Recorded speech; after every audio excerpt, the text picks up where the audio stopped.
Hello, and welcome to the How I Tested That podcast. I'm your host, David J. Bland. I'm an author and advisor, and I'm fascinated with testing early stage ideas. I've helped companies all around the world, and in this podcast, I connect with entrepreneurs and innovators who had the courage to test their ideas with real people in the market, with sometimes surprising results. Please join us as we explore the ups and downs of experimentation together. Today's guest is Maura Mitchell. She's the Managing Director of Entrepreneurial Services at the Women's Business Development Center. Maura uses her legal and strategic background to empower women to start and scale their own businesses. She leverages the lean startup method to guide her clients through business model canvas generation and assumption building with a focus on testing for desirability and viability. Most of Maura's clients own their own micro businesses, so testing their ideas and their assumptions can differ greatly from those of a large company. Welcome to the podcast, Maura. Oh, thank you so much, David. It's a pleasure to be here. I'm so excited that you joined us for this conversation because I think I first stumbled upon your work at the Women's Business Development Center and how you were helping micro businesses and how to test their assumptions really early on. And so I just love that you're going to come on and actually share some of those stories with us today. Yeah, I'm so excited to be here. Thank you. So maybe you can share a little bit of context for our listeners who aren't familiar with your organization and your background and just kind of give us a high level of how you ended up kind of where you are. Well, I am a lawyer and I have an MBA, and I was practicing law for a little while, decided that I wanted more client interaction, and I really did enjoy the business side of things. So the opportunity at the Women's Business Development Center came up, and it really was a good fit. I can use my legal experience, strategic experience to help people. So I work with micro businesses and help them start up and scale. I mean, I've worked with thousands of businesses over the past 6 years. So it's a lot of fun. That's amazing. So using your background to help them with their kind of early stage micro businesses, I'm wondering what kinds of micro businesses do you see come through there? Is it mostly like retail or technology, or give us a little sampling of what you see come through and what you help advise on? It runs the gamut. So there are about 20 advisors at the Women's Business Development Center. I track my clients, and a lot of them are coaches or educators that want to learn how to grow their business after they've been in corporate America. I see some retail people, selling soaps and pies and cookies. I work with some people that are doing apparel companies, so they've designed some clothing and they want to get that out there.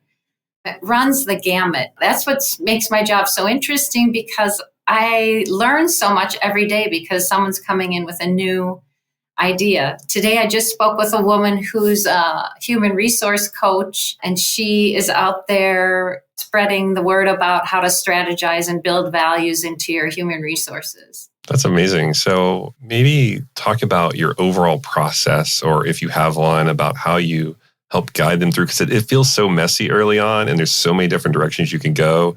And so I'd love for you just to share some insights about how you think through this and how what's your overall process for helping women sort of test out their early ideas. So when I started at the Women's Business Development Center, it was all about writing your business plan. And I was getting so frustrated because I love planning and I love the business plan, but I was noticing that people were not moving forward with their business plan. They were spending weeks, if not months, writing their plans, and nothing would ever come of it. I saw the lean startup method, and I'm a mathematician. I have a math undergrad degree. So I was thinking, this science-based process of testing assumptions seems to be something interesting to me. So I started investigating, and we have this program called Plan for Profit. It is an 8-week program for those that have an idea and they want to take it to launch, or at least do some market research around their original idea. And I saw that Steve Blank was the lean startup method guru. So I actually reached out to him through LinkedIn, and he agreed to look at my curriculum, look at our schedule for our Plan for Profit, and he gave us some feedback on how to incorporate the lean startup method into our program. So we have taken Plan for Profit, the 8-week program, from a business model writing program into a market research program. So now, instead of going through each of the parts of the business plan, we have a 2-week boot camp in which we go through the business model canvas and we challenge people to get out and talk to at least 3 individuals, prospective customers. So kind of doing a problem customer discovery interview. And if they do that, and if they come back with 3 interviews and the results of their interviews, then they're invited to participate in the next 6-week program, which is really taking the business model canvas and filling that out further, along with doing more interviews and more testing and more market research, in hopes that at the end of the 8 weeks, and in the 8th week, they pitch their idea to a panel of entrepreneurs just to see, get some feedback on their idea. But we hope that instead of having a business plan that doesn't work anyways, we have them excited about getting out there and talking to the marketplace about their idea. That's so refreshing to hear. I still see, start with a business plan. And there's this inside joke. I believe even Steve Blank mentioned this once in a talk that I've witnessed. He said, it's a document that people want you to write, but they never read it, especially from an investor point of view. And the model, I definitely pull from Alex Osterwalder, my co-author as well. He says, okay, well, here's the model. Try to figure out your model first before you go off and write a plan, right? He's probably a little more spicy on his take on the plan, on being completely useless. I don't think it's completely useless, but I do think writing a plan before you understand the model is a waste of time because you need to understand and test the model first. So I love that you're kind of incorporating that. And it sounds like you're pairing that with their testing. So they're going off and testing on different parts of the business model canvas. Is that correct? Yes, they are. So we say each of the boxes on the 9-box business model canvas is an area for you to test. And a lot of them get through the unique value proposition and who we help, and then who's going to help us. They have a little bit more difficulty around the revenue and expense, but we're getting them to think about that because it has to be a viable business idea. I agree. Sometimes you could have a really amazing offering if you're coaching or offering education services, or even as a retailer, having an amazing product. But if you have the wrong business model, it still fails because you can't keep it going. So I do like that you're trying to help them with those 2 areas. So it sounds like you have a very sort of like lean startup themed business model canvas kind of themed process that you're using to help them navigate a lot of that uncertainty early on. Yes, I love doing that because I have found I act as an accountability partner. So we take it in my one-on-one advising sessions, which we also offer. People will come back and talk to me about their progress as their advisor. So we have the plan for profit, which is cohort-based. Then we offer no-cost one-on-one advising sessions for those that don't get into the Plan for Profit program. But I take them along the same path of the market needs to like your idea. You can't just like it. Your mom can't just like it. Your friends can't just like it. The market has to like it. So, yeah, people are surprised by that too. I think it's interesting because they have big dreams and they believe that the market's going to love their big dream. Yeah, it's an awakening. You say, well, your market has to be bigger than friends and family at some point to make it sustain. So what kind of examples could you share with our listeners of some really interesting early stage micro businesses that you've helped on in some of the tests that they've ran to try to figure out what their business model is, or if they have the business or a hobby? I'll offer a few here. I have a woman who does leadership coaching. She had been in corporate America, and I believe she was an HR director, and she wanted to get out of corporate America and start her own leadership coaching. So she kind of used the A/B testing. She changed up her product offering and gave free webinars. I encourage people to charge something, but she started with free webinars and get out into the marketplace and determined what she would offer as a fee-based approach in the marketplace based on the findings of her webinars. So that was one. We have this interesting collection of vendors that are in a retail incubator. There are 12 vendors in this retail incubator called the Berwyn Shops. They're located in a small town right outside of Chicago. They close down a road and test their retail ideas in little shacks. But we've worked with them to get them ready to start selling. So they are doing the concierge testing, we say, because they pay really low rent. They get their products into market. They're working with customers. They're learning how to determine if their ideas are feasible and desirable and viable. And it's been really interesting. I worked with one vendor in particular. She started in the cottage industry selling her pies to the marketplace and found that people really loved her pies. So now she's in this current version of the Berwyn shops. She's in the third year. And I've been checking in with her to see how her pies were selling. The first day she ran out of inventory. So all of that planning is so crucial, and all that learning is so crucial before you move into a brick and mortar and start spending thousands of dollars on rent. And through this Berwyn Shops, we've had a number of people say, okay, this is not for me. I'm not going to do this. I'm going to, switch to a different business or go back into corporate America. But then another few people will go in and start paying a larger amount for rent. Or a couple of them have paired up together and are now in a larger shop and paying more rent. So they do get kicked out after the year, and they have to make a decision then based on their success in the Berwyn Shops, whether they can move forward or not. That's fascinating. So I love that concept of a retail incubator and giving people a taste of this is what it's going to be like, and do you have fit, and is it viable and desirable, and can you do it? Is it feasible? And then if they find that they do and they really believe in it and they want to scale it, they have a path forward or they can grow out of that. That's such an interesting concept. And it sounds as if, yes, you could do pies there, but it sounds like you could probably do other things through that series of shops as well. I mean, have you seen other things like other retail sort of ideas move through there? We have a number of people doing candles. We have someone testing coffee. So that's a great way to test a cafe, right? Start out really small, paying low rent.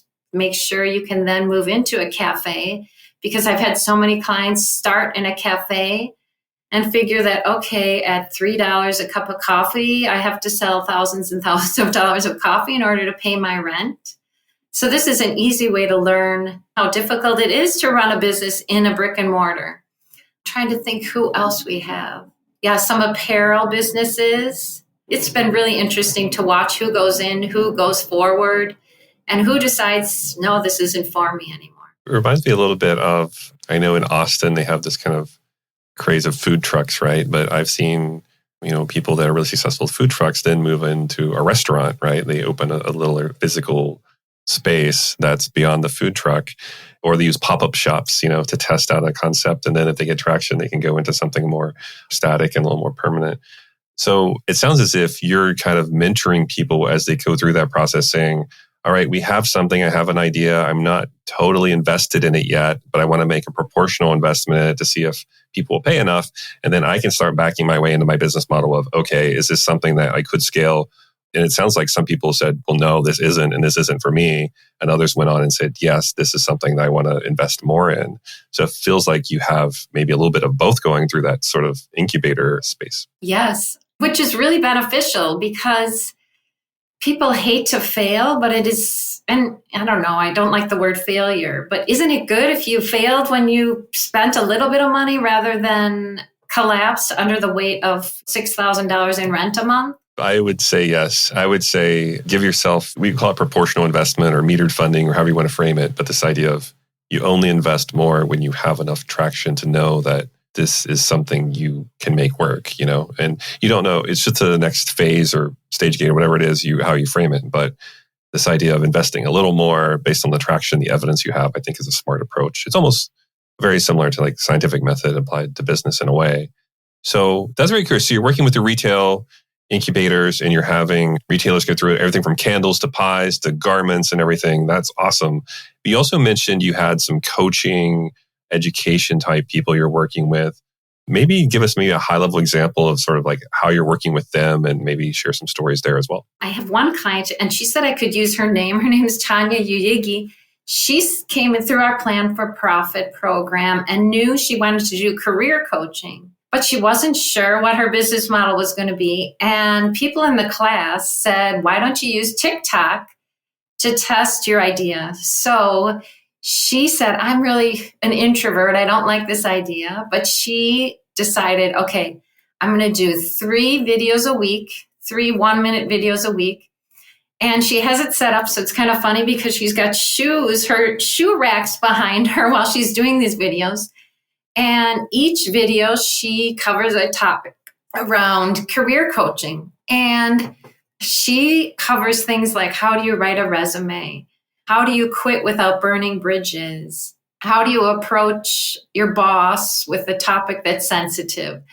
And she creates these videos, and based upon these videos and the feedback and the data she acquired when she put out these videos, she has formed her coaching business.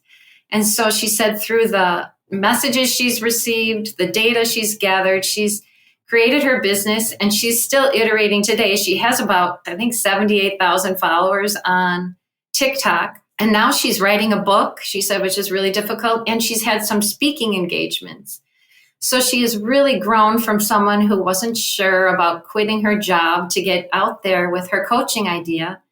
But she took it through a very methodical approach and determined that, yes, people are interested and they have some problems that I can address and I have knowledge about. So it's been fun to watch her on TikTok, and she's too busy for accountability sessions, but we speak once in a while, and she's doing really well and really enjoying it. That's amazing. So you mentioned something there about accountability, and you've mentioned this a few times and how you work with these women on their new ideas.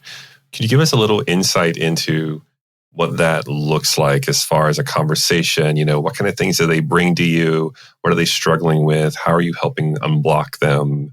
What are those sessions like? Someone with an idea comes in and I'll talk through their idea, and I bring up the business model canvas and I say, okay, this might be daunting to see these 9 boxes, but let's work through your assumptions on your unique value proposition and the market that you serve. And so we talk through their unique value proposition and the target market that they're going to serve. And I say, okay, so these are assumptions. Your homework for next week or next month, depending on what they believe they need, I want you to get out and talk to 10 people. And they can't be friends or family, but see if they understand your proposition and whether or not they're going to be in your target market. So many people come in and say, I am going to help everyone. So I encourage them to not think that way. We really want to have a niche because it's, it decreases your marketing costs and lets you focus on a particular target area. And if other people come into your target market, good for them, but you got to focus on one demographic, one population, one customer persona. So I take them through those 2 boxes on the business model canvas, and then we move from there into referral partners. So who can help them? I had therapists come in, and she was going to help children that had been through trauma. And I said, well, could you talk to pediatricians as referral sources? So we work through ideas like that. It's a lot of brainstorming. I do not always know their industries. In fact, most of the time I do not, but I know how to ask the questions to get them thinking about, okay, what should my next steps be? So then they'll come back and report the progress on their market research. And we'll talk through whether they should change their proposition, change their business model, change their target market, and keep working through the business model canvas until they find something that sticks for them and for the marketplace. And then we do introduce financials at the beginning. This is a lot more difficult for our clients to understand the viability of the business, but we start then talking about what are your startup costs and what revenue can you bring in, how can you make money doing this and make sure you make enough to cover your expenses. And one question I always ask is, what is success for you? Because some people, they're just interested in getting out there and helping others. Some people want to make $1 million, $2 million. I had one business, I was speaking at a women in construction industry, and she said, I want to make 25 million next year. But she was already making 20 million. So yeah, it's all different. But success to them really matters because some people don't really want to make millions. They just want to serve a population and be able to improve their living. I agree. I think asking them what success looks like is important because people are in it for different personal reasons. And I have no problems with, what we call lifestyle businesses. I think sometimes it gets a negative connotation attached to it with investors in Silicon Valley and all that of, oh, this is just a lifestyle business. But they're looking at it from the perspective of that's something I want like this big return from, and it's not going to scale. And that's why they look as it's not a good fit. But I think for a lot of people, it's great. I mean, you have work you love doing and you're making enough money to support yourself and your family, and scaling at all costs is not always the way forward. and a lot of people from a personal point of view is not something they want you to even do. So they come in, you start walking through, it feels like a lot of desirability risk, your value proposition, your target customer, maybe a little bit of viability of what your pricing could be. And it sounds like you're trying to navigate them of, okay, here's what we think. Now let's go out and test and come back. And then let's make sort of like a decision based on what we've learned. Do you find that they are often hesitant to go out and do that? Or are they successful in doing that? Or they feel as if, okay, I can do this and come back? Like, what kind of situations do you see when they come in? Do you feel like they're able to go out there and do the research and come back to you? Or do you feel like they're getting stuck? So I do talk to them about this might be reaching outside your comfort zone. I send them Talking to Humans as reading material by GIF Constable, or I don't know, is GIF or GIF Constable? It's GIF. Yeah, I used to work with GIF at NEO. So he and I have worked together in the past. I'm a fan. That is great reading material to get them to understand it a little bit more. I feel that at first they don't get it. They think, oh, everyone will love my idea. So it is a little bit hard. I do see people falling off and that they won't set up another session with me. And I think that's because they either don't feel comfortable getting out there and talking to people. Some of my clients don't have a network. If they're from an under-resourced community, they don't have a network to speak to. So we're trying to figure that out now. If someone's in a neighborhood that doesn't have any retail businesses or it's poverty stricken, who do they speak with about, who would be their prospective customers? So we're trying to figure out how to find communities for people to speak to. But yeah, they either don't sign up or they don't show up. Sometimes they'll schedule something and not show up because they haven't done their homework.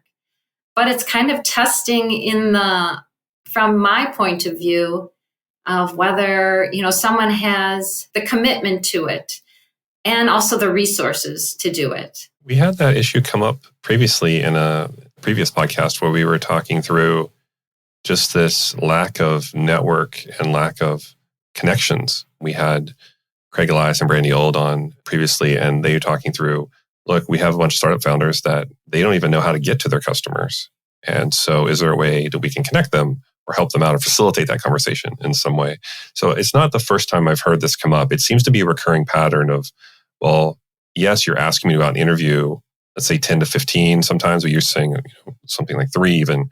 I can't even find 3 people to interview. So that is a problem that does come up. So let's say they go through this and they come back to you. How are you helping them kind of move forward? What does that look like from, okay, I did the research, there's a good fit here, I want to move forward. Like, where do you think their risk moves around to, or what other boxes maybe on that canvas do you feel like are kind of their next challenge once they come back and they see some initial positive signals of, yeah, the value prop might resonate with this customer? Yeah, so then we kind of move into the marketing side of things and getting out there and writing their marketing so that it fits their marketplace. I'm always talking about involve your prospective customers, those that you spoke to at the beginning. Keep in touch with them, send them your emails, let them know how you're progressing, and use them as maybe your first clients. Maybe they have a referral for you. The one client who was doing the leadership coaching, she actually offered a free webinar for our clients, actually on health and wellness and leadership. And a number of people showed up for that. So she continued testing, and now she's actually out there doing it, and she has paid clients that are paying. So yeah, we keep going. And then we have other teams in the Women's Business Development Center that take them from first revenue, then they go into a program called Scale Up. And that program kind of helps them work through the beginning marketing techniques and sales techniques. We start a little of that and plan for profit, but the scale up is really where we kind of funnel people into. I like that framing of you're trying to do early stage testing to understand, is there anything there? Is there any signal whatsoever? And if so, then we only think about scaling or the possibility of scaling later. Versus, I do see this mistake sometimes. We get really excited about ideas and we want to scale it right away because we're just convinced everyone's going to love it. And then you're stuck. Like you mentioned earlier, you either have a physical lease that you're locked into of a space and no one's showing up, or you've invested a lot in something and you don't have enough buyers for it. So I like that really thoughtful sort of approach of let's get them out and testing a bit. And then once we have more evidence, then we start worrying about scaling, which sounds as if it's through that scale-up program is when you start to work through probably, I'm guessing, a little more viability and feasibility to an extent where they can make that repeatable. Yes. That's awesome. So what excites you right now? You're doing all this amazing work with all these micro businesses. You've been at this for at least 6 years at here, but even prior to that, it sounds like you're very passionate about all this stuff. So what excites you about moving forward and how you want to have this impact? What do you see coming up in, let's say, the next 5 to 10 years of testing? Where do you see this kind of evolving in your work? Yeah, I would love to, like you said, see if we could find a way of providing connections to those that don't have them. So maybe some sort of group work. I have just started this program for solopreneurs. It's a solopreneur mastermind series. And that's been really interesting in that we have people that are one-person businesses. Some of them are content working on their own, but some are, at the point of, should I hire someone else and how do I know when to do that? So that's been fun. We have a subject matter expert come every month and speak to them about, hiring and contracts and legal issues and marketing and sales. And yeah, some are progressing along the way to scale and others are content where they are. I love doing that. I love seeing successful people. I love it when someone is able to launch and make money and grow. We're still trying to figure it out. I would also love to do maybe an incubator in-house or like a service-based incubator. Like kind of taking what you're doing and maybe at scale a bit more since you've been doing this a while and you have traction with entrepreneurs, early stage women and working on these ideas. That can be really interesting. I think what I love to hear is how they help each other, right? I think that's so key in building a community and having that support network because it can feel very lonely at this stage of an idea and you feel very isolated. And I think with your mentorship, but also having a network and starting to build out that network where they can support each other, much like you said in that retail incubator, right? You said people are partnering with each other now. I think that's amazing. Anything you can do to facilitate that, it's just so interesting because I feel as if things happen there that you can't even predict how things can come together. That's amazing. In the Solopreneurs Mastermind series, I take testing to heart. And so I inquire after every session, what did you like? What would you like to see the sessions going forward? How did you feel interacting with others? And they crave the breakout sessions. They always say we need more time with one another. So our mastermind sessions are half an hour of subject matter expertise and an hour and a half of breakout sessions to see, how they can help one another, how the subject matter expert spoke to them and what they're going to take from that. But that has been really interesting to see how people really crave speaking to one another and connecting with one another and helping one another. I agree. I see that in my work too, where I'll try to model behavior maybe, and I'll say in a group, here's how I would give feedback to somebody. And then I put them in breakouts and always coming back and going, I just wish I had more time. It's a common theme I've always heard. So I think you're onto something with that about building connections between people and then they help each other out in such amazing ways. So I just want to thank you so much for sharing this amazing story of what you're doing at the Women's Business Development Center, how you're helping micro businesses kind of get tested out in early stage and be able to do everything from candles to pies to coaching services. It sounds like you're working on some amazing stuff. How would people, they're listening to this today and they say, oh, I want to reach out and learn more. How would they find you? How would they find more about the Women's Business Development Center? So our website is a great asset. It's www.wbdc.org.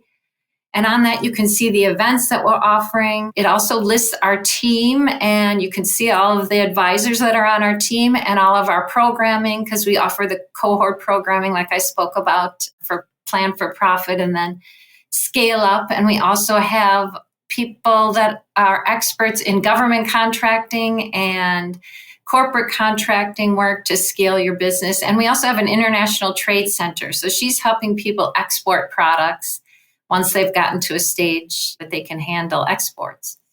People can email me and I can funnel them in the right direction based on the stage that they're in. I am funded by the Illinois Department of Commerce and Economic Opportunities. So we do have to work with Illinois-based businesses in my team. Some other teams have other funders that are national and they can work with people from all over. But my email address is mmitchell, MMITCHELL at WBDC.org. So I would love to hear from people and help people. I just love hearing the stories of businesses and ideas and how people are so passionate about their ideas and hope we can move them forward. That's amazing. Thank you so much for joining us today and sharing all these stories. For listeners, definitely reach out. We'll create the links as also and include them on the podcast detail page. So thanks so much for joining us today and sharing your stories with us, Maura. Sure. My pleasure. Thank you, David. Thank you for listening to another episode of How I Tested That, where we share stories about experimentation, tips, and tricks. If you learned something new, please recommend us to a friend or colleague. And remember, keep testing your ideas.